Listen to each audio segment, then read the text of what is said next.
The call came at 3 a.m., jolting me from a fitful sleep. My sister's sobs crackled through the speaker, nearly unintelligible. Ren, everything's falling apart. The wedding. I need you. I'm Ren, and the last time I heard my sister Kylie cry like this was 3 years ago, the night I walked away from our family, the night I refused to help our mother destroy another wedding. Slow down, Kai. What happened? I pressed my phone closer to my ear, already knowing I'd regret asking. The venue double-booked, the florist quit, and half the guests are arriving a week early because someone sent out the wrong date. Her voice cracked. Mum's having a meltdown, and Sawyer's family is threatening to call it off. Of course Mother was having a meltdown. Perfection was her brand, and this wedding was supposed to be her crowning achievement. The irony wasn't lost on me. She'd tried to sabotage our cousin Jasmine's wedding through me, and now Karma was serving up her own daughter's special day on a platter of chaos. Please, Kylie whispered. I know we haven't talked, but you're the only one who can fix this. You're the best wedding planner in the city. I sat up, switching on my bedside lamp. The framed photo of Jasmine's wedding caught my eye, the one wedding Mother couldn't ruin thanks to my refusal to play along. It had cost me everything, my family, my inheritance, my home. But it had given me something better, my integrity and eventually my success. Kylie, does Mother know you're calling me? A pause. She's the one who suggested it. I laughed, the sound harsh in the quiet room. Wow, she must be desperate. We all are. Please, Ren. I'm getting married in 10 days. I closed my eyes, remembering the day Mother had called me into her study. The heavy oak desk, the family photos arranged just so, her perfectly manicured nails tapping against the polished wood as she outlined her plan to ruin Jasmine's wedding. She's marrying beneath us, Mother had said. It's your duty to help me stop this embarrassment. I'd walked out that night with nothing but my car keys and the clothes on my back. Lily, my best friend, had taken me in, helped me build my wedding planning business from scratch. Now, 3 years later, I had a waiting list 6 months long and a reputation for turning disaster into perfection. Ren? Kylie's voice pulled me back. Are you still there? I reached for my laptop. Text me the details. All of them. I'll be there tomorrow morning. Really? The hope in her voice made my chest ache. But what about, I'm not doing this for Mother, I cut in. I'm doing it for you. And Kylie, tell her to stay out of my way. After hanging up, I called Lily. She answered on the first ring because that's who she is, my rock, my voice of reason, my partner in creating perfect weddings. You're not going to believe this, I started. Try me. I could hear her shuffling papers, probably already at the office despite the ungodly hour. As I explained the situation, Lily's silence grew heavier. You know this is a trap, right? She finally said. Your mother doesn't just suddenly forgive and forget. Oh, I know. I pulled up my calendar already, rearranging appointments. But this time, I'm not the desperate 25-year-old she can manipulate. This time, I'm the professional she needs. And you're not planning any payback? I thought about Mother's face when she told me I was dead to her. About the Christmas cards returned unopened, the blocked phone numbers, the carefully crafted rumors about my unstable behavior that had nearly tanked my business before it started. Revenge isn't my style, I said, but we both heard the smile in my voice. I'm just going to do what I do best, create the perfect wedding. And if Mother happens to learn some lessons about karma along the way, well, that's just an unfortunate coincidence. Lily laughed. Want me to clear my schedule too? Please. Something tells me we're going to need all hands on deck for this one. I glanced at the clock. 3:47 a.m. In a few hours, I'd be walking back into my childhood home, facing the woman who'd tried to destroy me, all while planning my baby sister's wedding. Send me the address, Lily said. I'll bring coffee.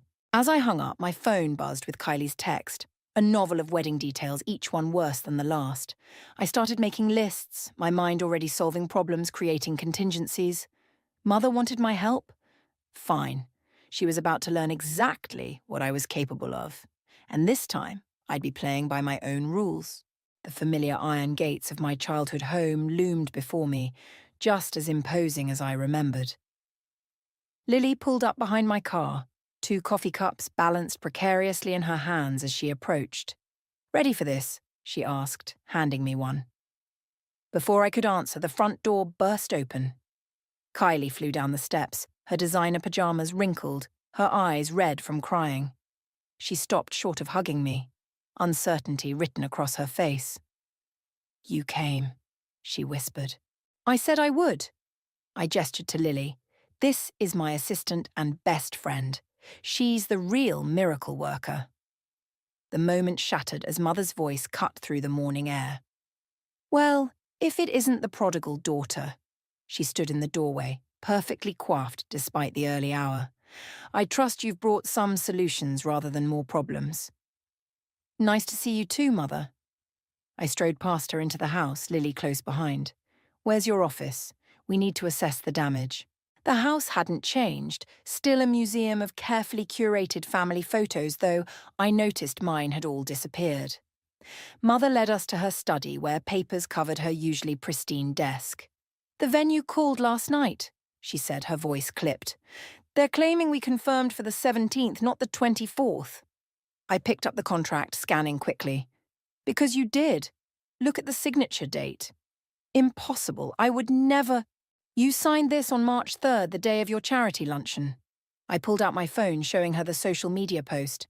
"You were distracted, happens to the best of us." Mother's face tightened. "Fix it." "I already have." I pulled up my emails. "I called in a favour. The Rosewood Gardens had a cancellation. It's actually an upgrade. Better views, better layout, and they can accommodate us next weekend." "The Rosewood?" Kylie gasped. "But that's impossible to book. The owner's daughter was my first client." I didn't mention that I'd gotten that client specifically because Mother had blacklisted me from all the usual venues. "Now, about the florist?" "She's being completely unreasonable," Mother huffed, "demanding full payment up front. Because you threatened to sue her over the colour of the peonies being slightly off," Lily cut in, reading from her tablet. "I have the email chain." I rubbed my temples. "Right. Lily, call Sophia at Bloom and Wild. Tell her we need the full package and I'll owe her one." "Already texted her. She's in." "The guests?" Kylie asked timidly. "I've booked blocks at 3 hotels," I said. "We'll need to arrange some activities for the early arrivals. Lily, can you—" "Already on it. Wine tour on Tuesday. Spa day Wednesday. Cooking class Thursday." Mother's lips pressed into a thin line. "You seem to have everything under control. I suppose I should be grateful." "No need for gratitude. I'm not doing this for you." I turned to Kylie. "Where's Sawyer? We need to go over the new timeline with both of you." "He's avoiding Mom," Kylie admitted. "After the florist incident, his parents suggested postponing."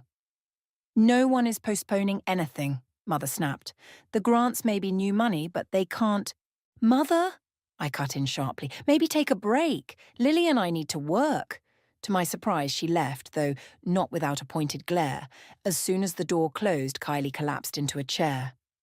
"I'm so sorry," she whispered. "Everything was fine until last week, then it all just exploded." Something in her tone made me look up. "What do you mean, until last week?" "Well?" Kylie glanced at the door. "Mom got this weird call. I only heard part of it, but she was really upset. The next day, everything started going wrong." I shared a look with Lily. Interesting timing. "There's something else," Kylie said, leaning forward. "I found this in Mom's trash." She pulled out a crumpled note.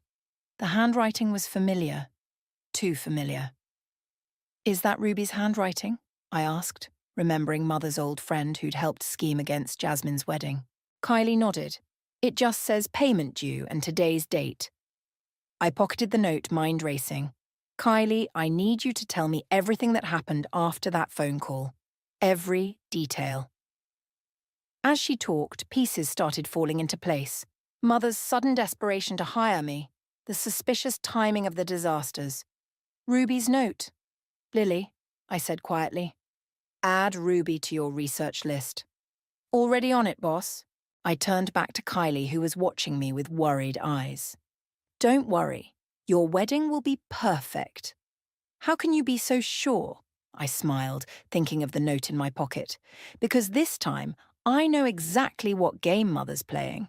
And she's not the only one who knows how to play it. From somewhere in the house, I heard Mother's voice rising in another phone call. Whatever she was planning, whatever game she was playing, she'd made one crucial mistake. She'd invited me back into the house. Your mother hasn't changed a bit, Peter said, sliding a coffee across the cafe table to me. My cousin Jasmine's husband had agreed to meet me during his lunch break, and his insider perspective was exactly what I needed. Still the same dragon lady, I agreed. But something's different this time. She's scared. Peter leaned forward, lowering his voice. Ruby's been asking about you, you know. Coming around to family events, dropping your name into conversations. Ruby, I set my coffee down. The same Ruby who helped Mother try to ruin your wedding. The very same. He pulled out his phone, showing me a series of texts. She wanted to know if Jasmine and I were attending Kylie's wedding. Got really pushy about it. I scrolled through the messages, noting the desperate tone. When did these start? Last week. Right before everything went sideways with the wedding plans. Peter took his phone back. Jasmine thinks Ruby's in trouble. Financial trouble. My phone buzzed. Lily sending updates. The new venue contract was signed, the florist was on board, and the guest accommodation crisis was under control. But there was something else. A series of blocked calls to our office, all from the same number. Peter, what exactly did Mother promise Ruby 3 years ago? For helping with your wedding? He grimaced. Money, I think. A lot of it. Ruby's husband had just lost their savings in a bad investment. The pieces were clicking together. I pulled out Ruby's crumpled note from my pocket, comparing it to the texts on my phone. She's calling our office multiple times a day. Be careful, Ren. Peter's expression was serious. Ruby's desperate and your mother's cornered. That's a dangerous combination. My phone rang. Kylie's number. Hey, what's up? Can you come home? Now? Her voice was shaking. Mum's fighting with Sawyer's parents and I don't know what to do. I was already grabbing my coat. On my way? Don't let anyone leave. Peter stood too. Need backup? Always. Call Jasmine. Tell her to check Ruby's social media. Anything about money problems or sudden lifestyle changes in the past 3 years. The drive back was tense. Peter filled me in on family gossip, the whispered conversations, the suspicious timing of Mother's sudden social withdrawal last month, the way she'd been selling off her precious antiques quietly. We walked into chaos, voices echoed from the living room, Mother's sharp tones cutting through Sawyer's father's deeper rumble. Your son is making a mistake, Mother was saying as we entered. Kylie deserves... A drama-free wedding, I interrupted, which is exactly what she's going to get. Mr. and Mrs. Grant, I apologize for the confusion. I've arranged for you to stay at the Four Seasons until the wedding. My treat. Mother's eyes flashed.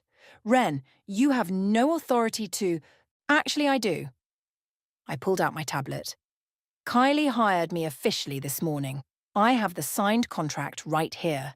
And as her wedding planner, I'm implementing a new policy. No family drama within 50 feet of the bride. Sawyer, who'd been silent in the corner, suddenly laughed. I like her, he told Kylie. Why didn't you tell me your sister was so badass? Because Mother told everyone I was unstable and unreliable, I said pleasantly. Now, shall we discuss the new venue? It's much more suitable for a Grant Dawson wedding. The meeting went smoothly after that. I walked the Grants through the changes, showed them photos of the Rosewood Gardens, and assured them their son's wedding would be the event of the season. By the time they left, even Mother had to admit things were under control. But as I packed up my tablet, I noticed her hands shaking slightly as she checked her phone. A text notification popped up, Ruby's name clearly visible. Everything okay, Mother? I asked innocently. You seem stressed. Mind your own business, she snapped, but there was fear behind the anger. My phone buzzed with a text from Lily. Ruby's house is in foreclosure. Notice posted last week. Another piece of the puzzle. I looked at Mother, remembering how she'd always said revenge was a dish best served cold. Well, I'd had 3 years to chill. You know, I said casually, I'm having dinner with Jasmine and Peter tonight. Ruby's name came up earlier. Interesting coincidence, don't you think? Mother's phone clattered to the floor. As she bent to retrieve it, I saw what I needed to see. Panic. Ren, Kylie called from the doorway, the cake designer's here for the tasting. Coming. I smiled at Mother. Don't worry. Everything's going exactly according to plan. I left her there staring at her phone and wondered how long it would take her to realize that this time it wasn't her plan that was unfolding. It was mine. The cake tasting was interrupted by my father's unexpected arrival. He stood in the doorway of the kitchen looking older than I remembered, his tie loose around his neck. Ren, he said softly. You look well. Before I could respond, Lily burst in. We have a situation. Sawyer's missing. What? Kylie dropped her fork, splattering raspberry filling across the counter. His parents can't reach him, and he's not answering his phone. Lily held up her tablet, but I tracked his last credit card purchase 20 minutes ago at Ruby's cafe. My father's head snapped up. Ruby, what does she have to do with this? Interesting that you ask, I said, studying his reaction. When did you last see Ruby, Dad? He tugged at his collar. I should find your mother. She's already looking for Sawyer, Lily cut in. Left 10 minutes ago. Seemed to know exactly where to go. I grabbed my car keys. Kylie, stay here with Dad. Lily, you're with me. The drive to Ruby's cafe was tense. Lily pulled up more information on her tablet. Ruby's house goes to auction next week. And get this, there's a series of transfers from your mother's account to Ruby's starting 3 years ago. Monthly payments that stopped last month. Blackmail, I muttered, pulling into the cafe parking lot. Ruby helped Mother try to ruin Jasmine's wedding, expecting a big payoff. When that failed, your mother had to keep paying to keep her quiet, Lily finished, until she couldn't anymore.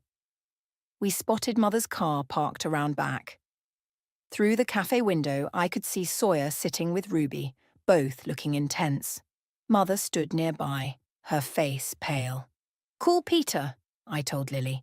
Tell him to bring those texts from Ruby, then start recording. The bell chimed as I entered. Ruby looked up, her composed expression slipping for just a second. Well, she said, the prodigal daughter arrives. We were just discussing family history. Were you telling Sawyer about how you and Mother tried to sabotage Jasmine's wedding? I pulled up a chair. Or about the blackmail payments that just stopped? Mother stepped forward. Ren, you don't understand. Actually, I do. I turned to Sawyer. They're trying to stop your wedding the same way they tried to stop Jasmine's. By digging up dirt, creating chaos, and hoping it all falls apart. That's not, Ruby started. The venue confusion? That was you, wasn't it? You still had Mother's planning documents from Jasmine's wedding, including her signature. Easy enough to forge a date change. Sawyer leaned forward. Is this true? The florist quit because someone sent her emails appearing to be from Mother, threatening legal action, I continued. The guest date mix-up? All traceable to an email account created last week. You can't prove any of this, Ruby said, but her voice shook. Actually, she can. Lily spoke from the doorway, holding up her tablet. I have the digital trail, and Peter's on his way with those threatening texts you sent him. Mother sank into a chair.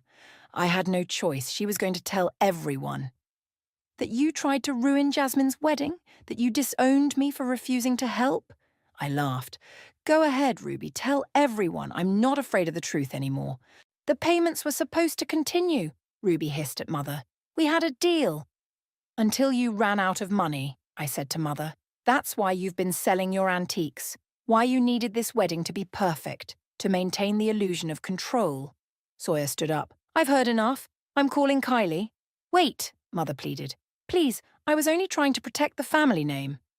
By destroying it? I shook my head. The only thing you protected was your own ego. Ruby's phone buzzed. Another foreclosure notice. As she reached for it, her hand trembling, I saw something else. A flash of a familiar signature on a document partially hidden under her purse. What's that? I pointed. She tried to snatch it away, but Sawyer was faster. His eyes widened as he read. This is my father's signature on a loan document. The final piece clicked. That's why you targeted Sawyer's family specifically. You needed a new source of income. Mother's face crumpled. I never meant... Save it. I stood up. Lily, send copies of everything to my father and the Grants. Ruby, I suggest you leave town before they decide to press charges. As Ruby fled and Mother sat there crying, Sawyer turned to me. Thank you for uncovering all this. Don't thank me yet, I said, checking my phone. We still have a wedding to plan. That is, if you're still interested. He smiled, already dialing Kylie's number. More than ever, but maybe with a few less family members on the guest list. I watched Mother's shoulders shake, feeling not triumph but a strange mix of pity and relief. Sometimes the best revenge isn't about getting even. It's about revealing the truth and letting karma do the rest. You should have seen her face, Jasmine said, helping me arrange flowers in the new venue. Ruby showed up at her house this morning begging for money. Mom shut the door in her face. I adjusted a rose, thinking about Mother's silence since yesterday's confrontation at the cafe. She hadn't come home last night, and Dad was worried sick. Remember when we were kids? Jasmine continued. How Mother used to parade us around at charity events, comparing us to each other. Jasmine got straight A's, why can't you? I mimicked. Ren won the piano competition, Jasmine. You should practice more. Always pitting us against each other. Jasmine shook her head. And we fell for it every time. The venue doors burst open. Kylie rushed in, her face flushed. Mom's in the hospital. My hands froze on the flowers. What happened? Anxiety attack. Dad found her in her car outside Ruby's house. Kylie's voice cracked. She had all these old photos of us, and letters she never sent you. Lily appeared with her tablet. The Grants are handling the Ruby situation.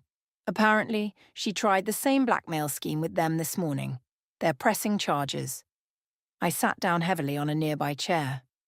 Did they know about Mother's involvement? They suspected. Lily showed me some emails. Sawyer's been investigating since last week. That's why he was meeting with Ruby yesterday, gathering evidence. Smart man, Jasmine commented. Kylie, you picked well. Kylie twisted her engagement ring. He wants to postpone the wedding. Says I need time with my family to sort things out. No, I said firmly. Mother would love that. One last bit of control.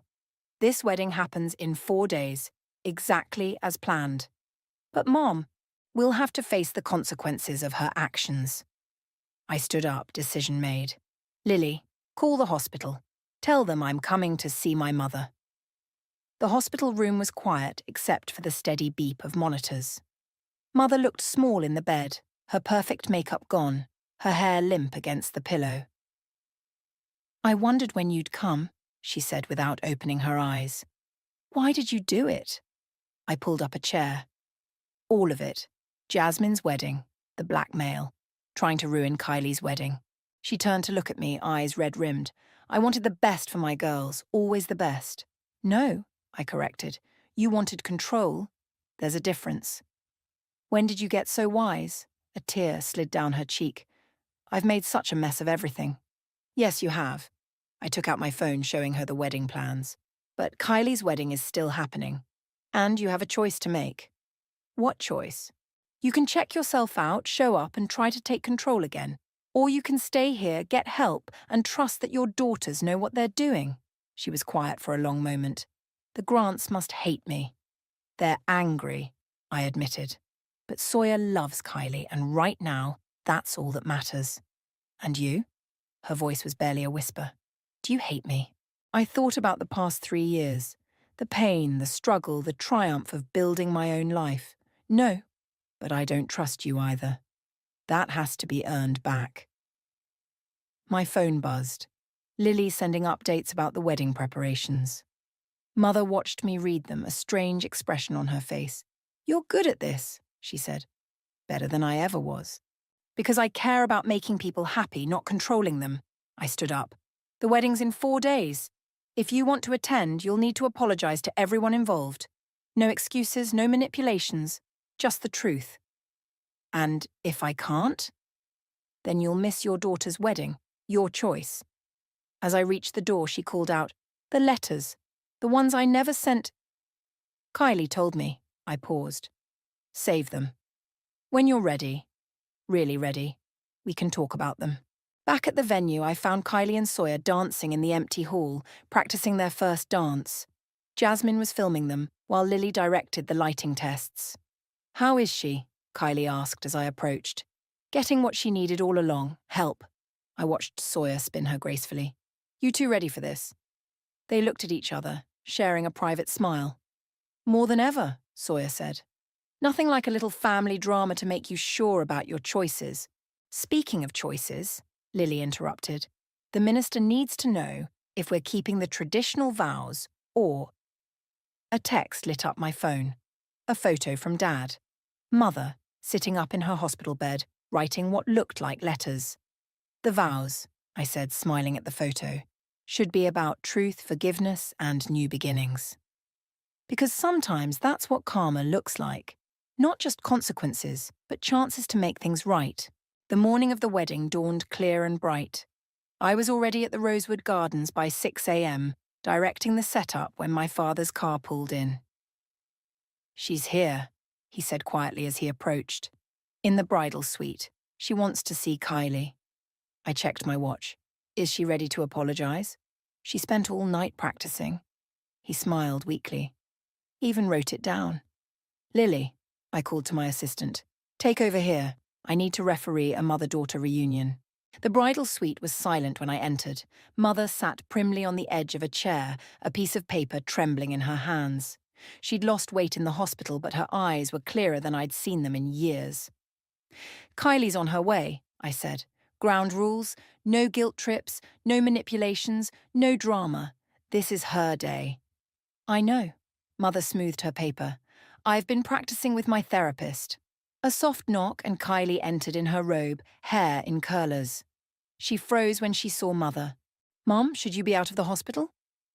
"I'm here on a day pass." Mother stood, then did something I'd never seen before. She sat on the floor at Kylie's feet. "I need to tell you something." I moved to leave, but Kylie grabbed my hand. "Stay, please." Mother unfolded her paper, then crumpled it up. "No, this needs to come from my heart." She took a deep breath. "I'm sorry. I've been a terrible mother. I tried to control everything, everyone, and I nearly ruined the most important day of your life." Kylie's grip on my hand tightened. "I was wrong," Mother continued. "About everything. About Sawyer. About the wedding. About how I treated Wren." She looked up at me. "Especially about how I treated Wren." "Mom." Kylie's voice wavered. "No, let me finish. I'm getting help now. Real help. And I promise if you'll let me stay for the wedding, I'll sit quietly and just be your mother. Not your wedding planner, not your social director, just your mom." The door opened again, Jasmine peeking in. "Sorry, but we need the bride. Hair and makeup are ready and—" "Oh." Mother stood slowly. "Jasmine, I owe you an apology too." "Save it for later," I interrupted, checking the time. "We have a schedule to keep. Mother, there's a seat in the back row." "No," Kylie said firmly. "Mum, I want you in the front row, where you belong. But only if you promise no interference. This is my day, my way." "I promise," Mother's voice cracked. "Thank you." The next few hours flew by in a whirlwind of activity. Lily coordinated the vendors while I helped Kylie dress. Mother kept her word, sitting quietly, only speaking when spoken to. Then, just as we were lining up for the ceremony, a commotion erupted at the entrance. "Ruby!" Lily hissed in my ear. "She's trying to get in. I've got this." I strode to the doors where security was already blocking Ruby's path. "You can't keep me out," Ruby was shouting. "I have information." "About what?" I asked coldly. "The blackmail scheme you're being charged for, or the forged documents the grant's lawyers found?" "Meredith," she pleaded, spotting Mother approaching behind me. Tell them about our deal." Mother stepped forward, and for a moment I tensed, ready for another disaster. But she surprised me. "The only deal," Mother said clearly, "is the one you'll make with the prosecutors. Go home, Ruby. It's over." As security escorted Ruby away, I heard the opening notes of the wedding march. "Ready?" I asked Mother. She straightened her shoulders. "To sit quietly and watch my daughter be happy? Yes, I think I finally am." The ceremony was perfect. Kylie glowed as she walked down the aisle on Dad's arm. Sawyer's face lit up when he saw her. Their vows were personal and touching, without a hint of family drama. And Mother?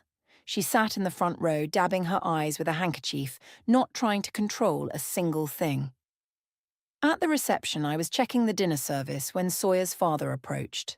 "Quite a transformation," he said, nodding toward Mother, who was quietly watching Kylie and Sawyer's first dance. "Your mother's apology this morning seemed genuine." It was. I adjusted a centerpiece. Sometimes people surprise you. Speaking of surprises, he handed me a business card. "We're expanding our event planning division. Could use someone with your skills." I smiled, pocketing the card.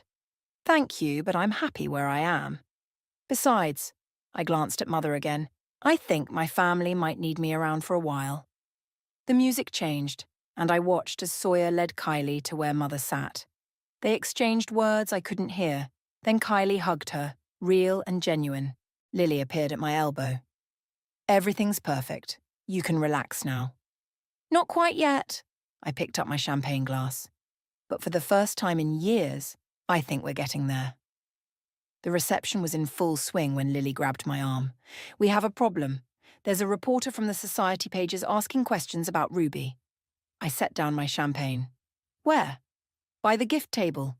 Apparently Ruby called them with a shocking exposé about the Dawson Grant wedding." Before I could move, Mother appeared beside us. "I'll handle this." "Mom, no. Trust me, just this once." I followed her to where a young reporter was scribbling in a notebook. Mother straightened her spine, channeling every ounce of her social authority. "I understand you're writing a story," she said smoothly. "Let me give you a better one." The reporter looked up. "Mrs. Dawson." Ruby said, "Ruby Grant is currently under investigation for blackmail and fraud." Mother's voice was clear and steady. "But here's your headline. Society Maven admits past mistakes, celebrates daughter's joy. I'll give you an exclusive interview." My jaw dropped. The reporter's eyes widened. "Mom," I whispered. "Are you sure?" She nodded. "It's time for the truth." Turning back to the reporter, she continued. 3 years ago, I tried to sabotage another wedding. I let pride and control destroy my relationship with my eldest daughter. I paid someone to keep quiet about it, and now I'm facing the consequences and making amends." The reporter's pen flew across the page. "That's quite a story." "It's also a story about redemption," I added, placing a hand on Mother's arm. "About choosing family over pride." A commotion near the entrance caught our attention. Ruby had returned, this time with a police escort. "Mrs. Grant," one officer said loudly, "you're in violation of the restraining order." The music screeched to a halt. Guests turned to stare. Kylie and Sawyer hurried over, but before anyone could speak, Mother stepped forward. "Ruby," she said clearly, "enough. We both know what we did was wrong. I'm facing my mistakes. It's time you faced yours." Ruby's face contorted. "You promised me. You said if I helped you control your daughters." "I was wrong." Mother's voice cracked. "So wrong, and I'm sorry, but this ends now." As the officers led Ruby away, she shouted, "You'll regret this, Meredith. I'll tell everyone." "I already did," Mother called after her. She turned to the reporter. "Make sure you get that part right. I told the truth before she could use it against me." Sawyer's father stepped forward, clapping slowly. "Well done, Meredith. Better late than never." The music resumed. Guests returned to dancing. The reporter hurried off to file her story. And Mother started crying. "I'm so sorry," she whispered, looking at me, "for everything. For trying to control you, for not supporting you, for—" I pulled her into a hug, surprising us both. "I know, Mom. I know."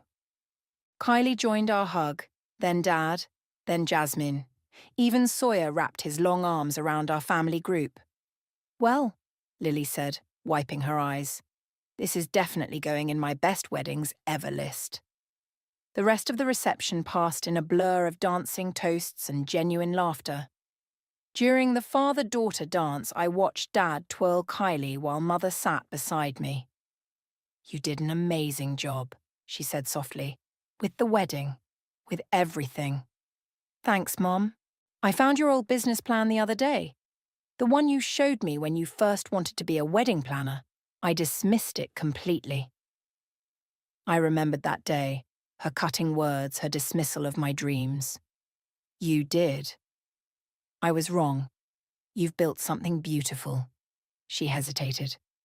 Those letters I wrote, would you like to read them? Maybe. Not today, though. Today is for Kylie. Mother smiled. A real smile, not her society mask. You're a better person than I ever was. No, I corrected her. I just learned from your mistakes. And my own. The music changed to a popular dance song. Kylie ran over, grabbing both our hands. Come on, everyone on the dance floor. And there we were, Mother and I dancing with Kylie, laughing as Dad tried to do the Macarena, watching Sawyer spin Jasmine while his parents cheered. Lily appeared with her tablet. The Society pages just posted their article. Want to see? The headline read, Love Conquers All, a story of truth, redemption, and the wedding of the year.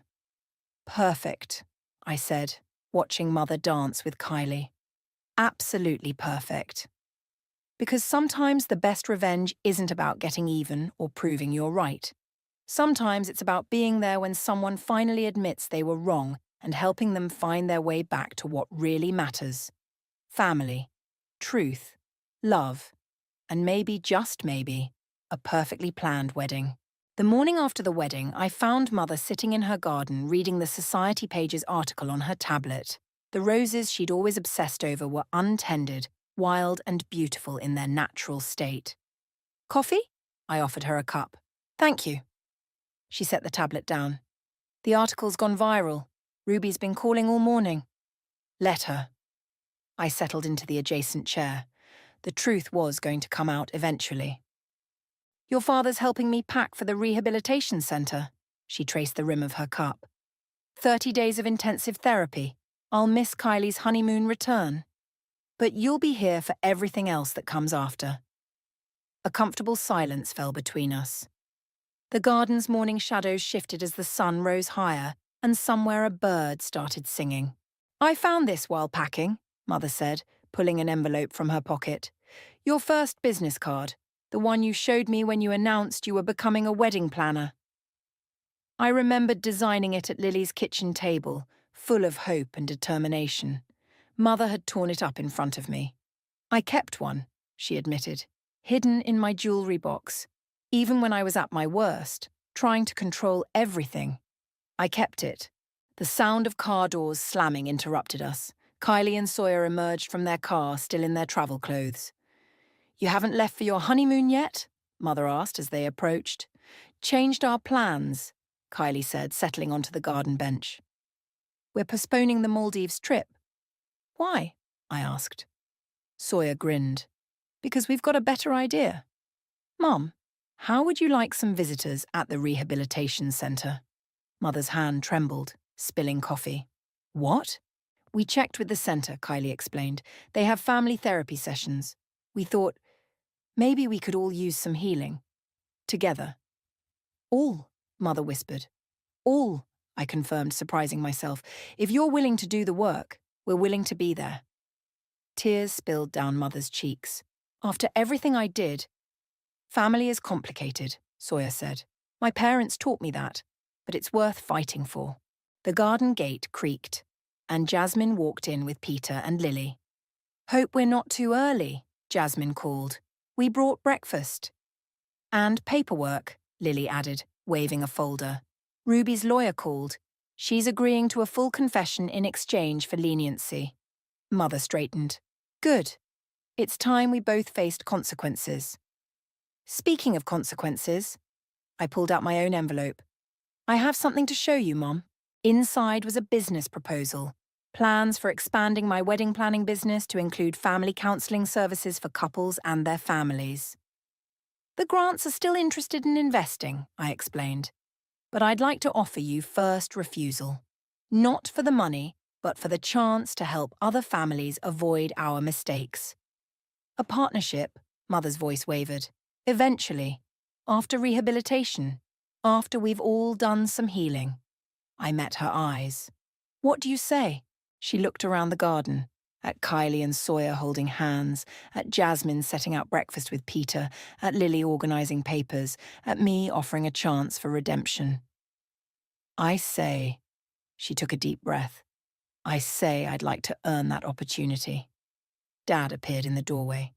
Car's packed, Meredith. Ready. Mother stood, smoothing her skirt. Will you all be here when I get back? We'll do you one better, Kylie said. We'll be there with you. Every step. As Dad helped Mother to the car, I felt Lily nudge me. Happy ending? I watched Mother pause at the car, looking back at her garden, at all of us gathered there, choosing to stay, choosing to heal. Not an ending, I corrected. A beginning. Mother waved once, then got in the car. As they drove away, Kylie linked her arm through mine. You know what this means? She asked. More weddings to plan, more families to help. More chances to get it right, Jasmine added. I looked at my family. The ones born to me and the ones I'd chosen, all gathered in the garden where I'd once felt so alone. Well then, I said, picking up Mother's abandoned tablet with its viral story of truth and redemption, we better get to work. Because sometimes the best stories don't end with revenge or perfect resolution. Sometimes they end with people choosing to try again, to do better, to heal together. And sometimes, just sometimes, they end in a garden, with breakfast and family and the promise of tomorrow. Pass the coffee, I said, pulling out my planner. We've got some planning to do.